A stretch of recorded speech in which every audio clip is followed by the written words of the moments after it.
ಅಂದರೆ ಗುಟ್ಕಾ ಏನಂದರೆ ಗುಟ್ಕಾ ನೀವು ಹಾಕ್ತೀರಿ, ಆದರೆ ಒಂದು ಮಾತು ಕಿವಿ ಮಾತು ಏನಂದರೆ ಗುಟ್ಕಾ ಹಾಕೋಕ್ಕಿಂತ ಮುಂಚೆ ಪಕ್ಕದಲ್ಲಿ ಹೆಣ್ಣು ಮಕ್ಕಳು ಅಥವಾ ಇನ್ಯಾರೋ ಚಿಕ್ಕ ಮಗು ಇದೆಯೋ ನೋಡ್ಕೋಬೇಕಾಗತ್ತೆ.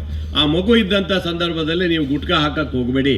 ಯಾಕಂದರೆ ಆ ಮಗು ನಾಳೆ ಇವತ್ತು ನೀವೇನೋ ಗುಟ್ಕಾ ಇಲ್ಲಿ ಹೊಡೆದು ಹಿಂಗೆ ಹಾಕೊಂಡ್ಬಿಡ್ತೀರಿ, ಎಲ್ಲೋ ದೂರ ಕಡೆ ಹೋಗಿ ಆ ಕಡೆ ಹೋಗಿ ಗೊತ್ತಿಲ್ದಂಗೆ ಆ ಗುಟ್ಕಾ ಬೇಕಾದ್ರೆ ತಿನ್ನಕ್ಕೆ ಹೇಳ್ಬೋದು. ನಿಲ್ಸಕ್ಕೆ ನನ್ನ ಹತ್ರ ಆಗಲ್ಲ, ನಾನು ನಿಲ್ಸಕ್ಕೆ ಬರಲ್ಲ, ಅದು ಕೇಂದ್ರದವ್ರು ನಿಲ್ಲಿಸ್ಬೇಕಾಗೋದು ದೊಡ್ಡ ಮಟ್ಟದಲ್ಲಿ ನಡೆಯುವಂಥದ್ದು.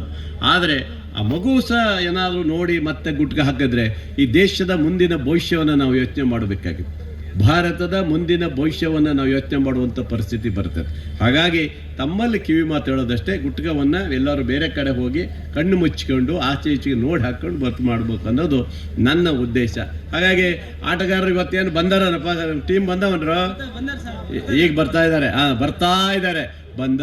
ಬಂದರು ಬಾವ ಬಂದರು ಅನ್ನಂಗೆ ಬರ್ತಾ ಇದ್ದಾರೆ. ಹಾಗೆ ಒಂದು ಹಾಡು ಹಾಕಿರಿ, ಕೊನೆ ಬರ್ಬೋದು, ಅವರು ಬರ್ಬೋದೇ ನೋಡೋಣ ಅಲ್ವಾ. ಬರೀ ಎಂಜಾಯ್ ಮಾಡ್ಬೇಕ್ರಿ. ಬರೀ ಎಂತ ಬರೀ ಮನೇಲಿ ಹೋಗೋದು, ದುಡ್ಡು ಮಾಡೋದು, ಗುಡ್ಡೆ ಹಾಕೋದು, ಒಂದಿಷ್ಟು ಜನ ಇಟ್ಬಿಡ್ತಾರೆ. ಇಲ್ಲ, ದೇವರಾಜ್ ಇತ್ತಿದೆ ದುಡ್ಡೆಲ್ಲ ಕೊಡ್ತಾ ಇದ್ದಾನೆ, ದೇವರಾಜ್ ಕೊಡ್ತಾನೆ, ಆಮೇಲೆ ಉಮಾಕರ್ ಕೊಡ್ತಾನೆ, ಆಮೇಲೆ ನಮ್ಮ ಚಂದ್ರೇಶ್ ಕೊಡ್ತಾನೆ, ಭಾಳ ಜನ ಕೊಡ್ತಾರೆ ಪಾಪ, ಇಲ್ಲ ಅಂತ. ಕೆಲವರು ಸುಮ್ಮನೆ ಹಿಡ್ಕೊಂಡು ಪಾಪ ಹಳೆ ನೋಟು ಆ ಇನ್ಕಮ್ ಟ್ಯಾಕ್ಸ್ ಅವ್ರು ಹಿಡಿದು ಹಾಕ್ತಾರೆ. ಆದರೂ ಅವ್ರು ಕೊಡೋಕೆ ಮನಸ್ಸೇ ಬರಲ್ಲ. ಅವರಿಗೆಲ್ಲ ಕೊಡಬೇಕು.